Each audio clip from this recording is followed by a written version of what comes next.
Yo guys, welcome back to another episode of the 2002 Honda CR250 two-stroke project bike build. As you guys can see, the bike is starting to actually look like a dirt bike again. We're moving into the final stages of putting this bike back together. In the last video, we put the Electron carburetor on. We got the air boot and some of the plastic on.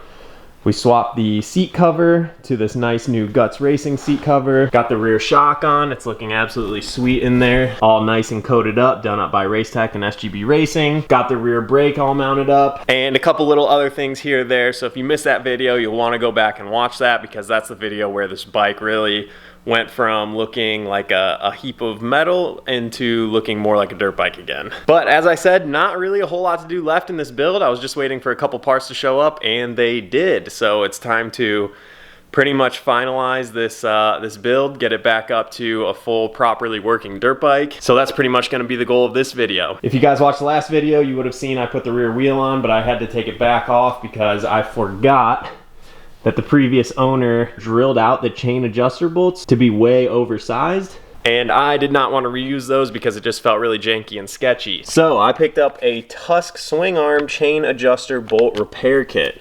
And this is what comes in the kit. Comes with a drill bit, these little inserts to put in there, and then 2 new bolts. I actually just recently paired up with Rocky Mountain ATV MC and Tusk Racing. So if you guys want to pick up any of those products, there will be links down in the description for everything Tusk and pretty much everything I'm putting on this bike. If you guys click on those links and buy anything from the Rocky Mountain ATV MC website, really helps out my program. If you guys need anything for your dirt bikes, maybe you're getting to work on a build or just refreshing your bike during the downtime that we're having due to this virus, I would appreciate it if you guys clicked on that link and bought from them. It would really help me out. But anyways, first thing I gotta do is repair that swing arm adjuster bolt. So I'm gonna break the drill out back here and get to work on it.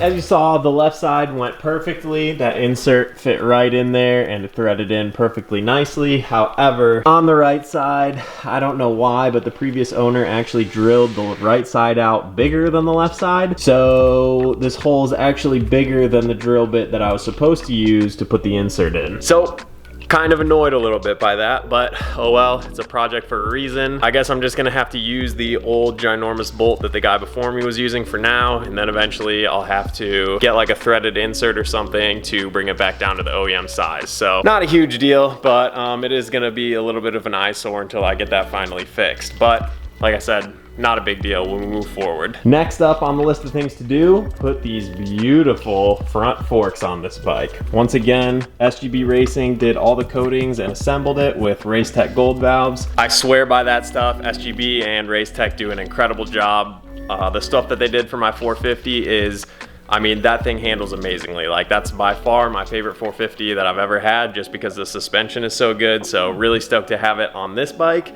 Let's get those forks on here so we can get the front wheel on, finally see what this thing is gonna look like.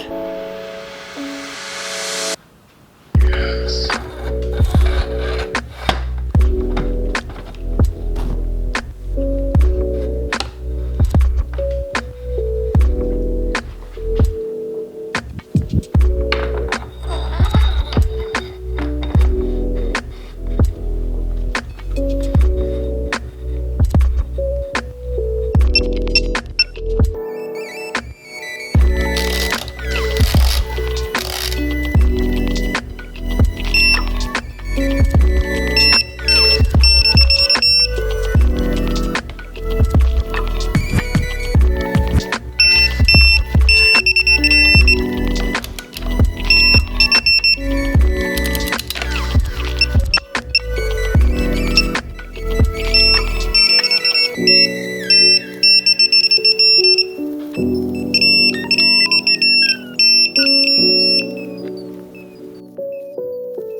those things look so good on there. As you guys can see, we finally got a pretty nice torque wrench, a nice digital one just to make sure we got everything cinched down. I looked up all the torque specs on the CR250 online, so it said 22 for the upper, 20 for the lower. The forks are looking absolutely beautifully. Cannot wait to get that front wheel on, but first we got to put the caliper on. So let's go ahead and do that, and then we'll throw the wheel on and finally see how this thing looks.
Alrighty guys, both wheels are officially on the bike. It's looking so good. Before I throw the front fender on, I think I'm gonna go ahead and throw the FMF exhaust on just so I have a little bit more room to work down there. So let's go ahead, throw the expansion pipe and the silencer on. Probably would have been a good idea to do this before I put the forks and front wheel on, but oh well, you live and you learn.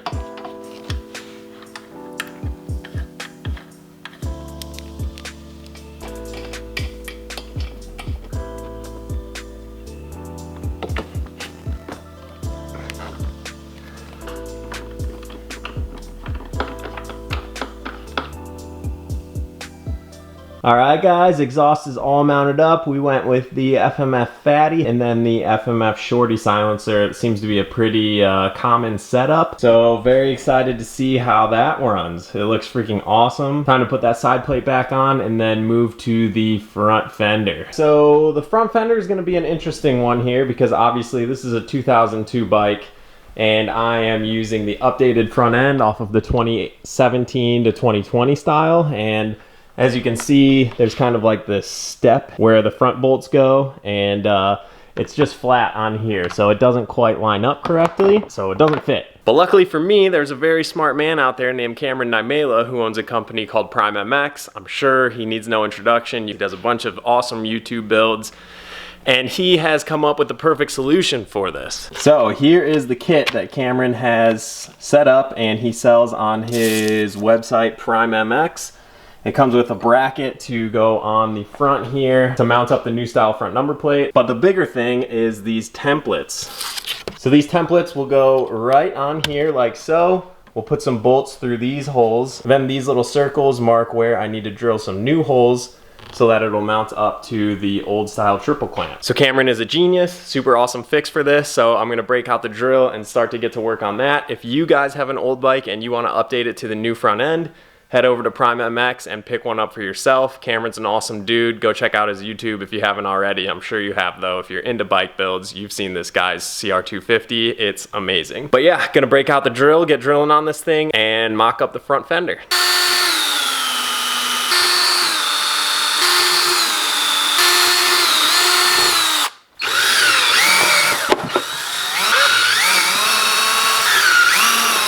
Alright guys, there we have it. I ended up just kind of slotting the standard hole to the new one on the rear because they were so close together, but the front ones turned out good, so it's time to put this on the bike, see how it lines up. Heck yeah guys, that is what I'm talking about. Front fender lined up perfectly. Really glad I slotted out those rear bolt holes because it gave me just enough wiggle room to line it up perfectly straight. Looking amazing. Look at this thing. It's a dirt bike again. Obviously, there's still quite a bit to do before we can actually start this thing up and get it running. I've got to hook up the throttle tube and the clutch cable over there. And then what else? Obviously put oil in it. Can't forget to do that. That would be disastrous. And coolant. And then I think that's pretty much it. We can put some gas in it and start this thing up. So next order of business is I'm going to get the whole control area dialed in, get the cables on there, get the grips, throttle tube, all that good stuff on. And then we'll fill it up with fluids. Then once all that is on, I can take it off the stand, torque down the linkage, shock, and engine bolts. And yeah, then she's pretty much ready to get fired up. I'm so excited, I can't wait.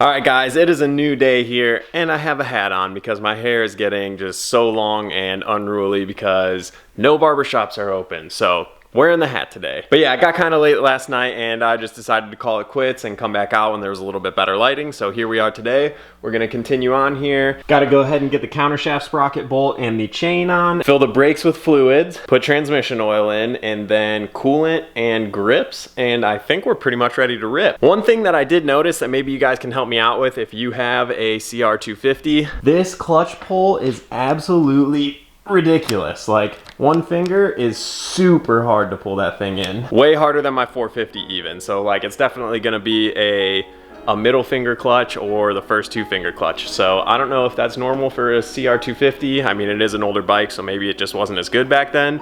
Maybe you guys can let me know, but definitely a very hard clutch pull.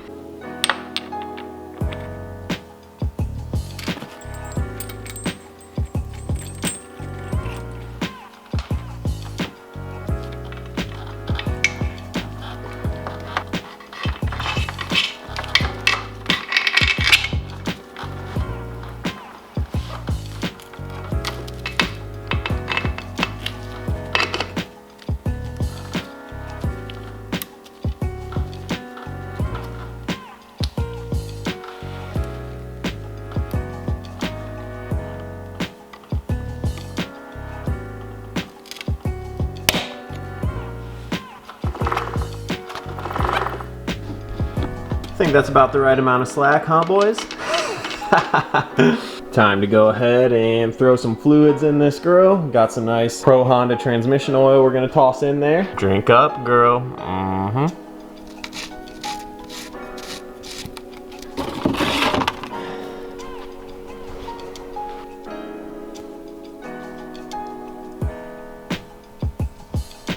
Alright guys, we have finally got everything together. We filled it up with fluids, we got the coolant, we got engine oil, we've got gas, we've got the brake lines filled up with fluid, and I think we have everything ready to finally give this thing its first startup, maybe take it for a little rip. We've got Bridget behind the camera to get her amazing third-person footage as always, and yeah, without further ado, let's go see if this thing starts up.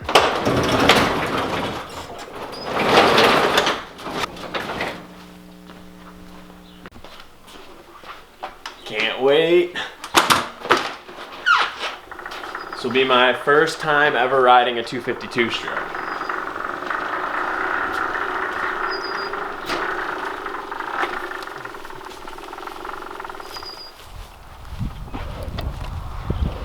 Turn the gas on. All right, give it a rip. Woo. Might need to put my boot on. Oh no! Alright, we're throwing a boot on. Hold on. Here you go, Bridge. That's more like it. Woo.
She runs. She's a little smoky. It's pretty cold out here right now, and obviously there's a couple things that we have to get dialed in, but she runs. This is so sick.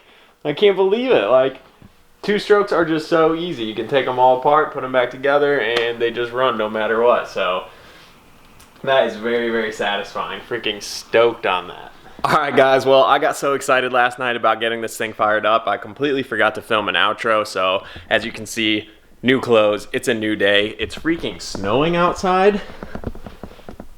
Like, what the heck is this? Ohio weather is ridiculous. But anyways, so rad, we got this thing running. I know getting a two-stroke running is like not a big deal at all, but this is really the first like full tear-down project bike that I've ever done. So even though it is just a two-stroke, it feels super good to get it all back together and see it in the state that it's in right now. As I've said many times, I know you guys are really questioning the wheels and the plastic and everything, but I promise in the next video, it will make sense and you guys will really, really like it, I hope. My guys over at Adept Creative Co. are working really hard on the graphics kit for this thing, and it's gonna pull it all together. It's gonna be so sick. And you know, even if you guys don't quite agree with the whole setup, I absolutely love it. So stoked on how this thing is turning out, stoked that it's running. It's obviously a little bit rough right now. It's pretty cold up here, and I think I just need to take it to the track and, you know, hit the rev limiter and just get it all cleaned out and everything. And then it should be running perfectly. There's a couple more little things we need to do here and there. For one, I need to get an actual like brake line bleeder system, because I just did it, you know, the old method, pumping it by hand and then cracking it down there. And I mean, it kind of worked, but it's not the best. The brakes are pretty mushy right now, so I need to actually go and get a tool, like a vacuum, to pull that stuff through there and make sure that it's all good to go, because I plan on going very fast on this thing, so we're gonna need to slow down. Another thing that I need to take care of is the radiator louvers. I picked up some Polysport ones, but unfortunately they utilize these holes right here, and obviously I have the radiator brace in there that uses those holes, so I need to find a solution for that. I'm not sure if the OEM ones line up differently than the Polysport ones, but gonna need to figure out something about that, because I definitely don't want a rock to go in there and destroy those, even though they are kind of crappy, and it would be an excuse to get some new ones. But yeah, the reason I didn't get new ones is because they are just sold out. Like, I went on all the websites and they just don't have OEM ones right now. I could get some like cheap eBay ones, but I don't know if I feel cool about doing that. So I'll just keep my eye on the OEM ones and pick up some new ones whenever they become available. But for now, these are holding just fine, so no need to spend that money right now. As for me, like I said, I am so stoked on this thing. Could not have turned out better. Honestly, it turned out way better than I even thought it was going to. So I, for one, am really stoked. Hope you guys are liking it, and don't judge it too soon. Next video, we'll get the graphics on this thing and we'll go rip it, and you guys will understand, and it'll be sick. Drop your guesses down below, because I've seen like only 2 or 3 people actually guess correctly what we're doing with this bike, and I'm interested to see if you guys can guess it. But anyways, guys, thank you very much for watching this video. Stay tuned for the next one, where we finally take this thing for a rip and show off the kit. Peace out, guys. We'll catch you in the next one.